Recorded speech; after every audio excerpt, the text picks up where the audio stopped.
Une page sur l'enseignement supérieur. L'université Ephrata a célébré ses meilleurs étudiants à l'occasion de la première édition de sa journée d'excellence.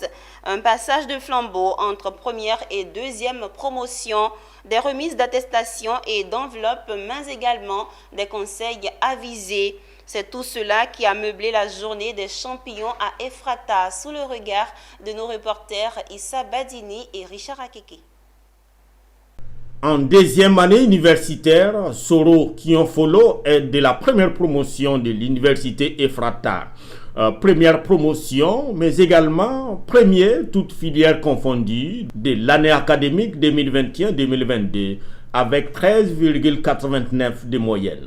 Une journée d'excellence donc taillée à sa mesure, car en plus du tableau d'honneur, il reçoit une enveloppe avec à l'intérieur des billets de banque. Le travail paie, parce que sincèrement, je me suis donné les moyens d'y arriver. Dieu merci, ça a payé. Donc je voudrais remercier aussi toute l'école qui m'a aidé. Le rêve, c'est d'être un grand de ce pays, que mon nom reste aussi, grâce à mon travail, bien sûr. Une première promotion qui va désormais se focaliser sur les études, car elle cède le flambeau aux nouveaux venus. Mais avant, elle a le temps de recevoir les conseils avisés de la personne dont elle porte le nom. L'industriel ivoirien Désiré Gabala, dont le parcours estudiantin et professionnel a atteint les oreilles des premiers responsables d'Ephrata. Et l'homme n'a pas été avare en conseil. Ce que je leur ai dit avec insistance, c'était qu'il ne suffisait pas d'avoir la tête bien pleine et que l'attitude était importante. Donc l'attitude elle-même est bornée par des valeurs. Et ce sont ces valeurs-là qu'il faut s'approprier, il faut s'imprégner de ces valeurs. Il ne suffit pas juste de les dire, de les citer, il faut véritablement les vivre. Et c'est quand on les vit qu'on fait vraiment la différence avec le commun des mortels.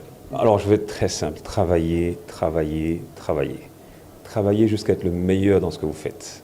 Travailler jusqu'à devenir indispensable pour ceux pour qui vous le faites. Voilà.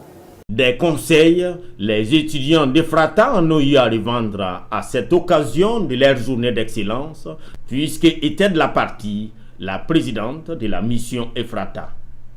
L'éducation est un sacrifice, l'éducation est un investissement. C'est le meilleur héritage à laisser à la génération à venir.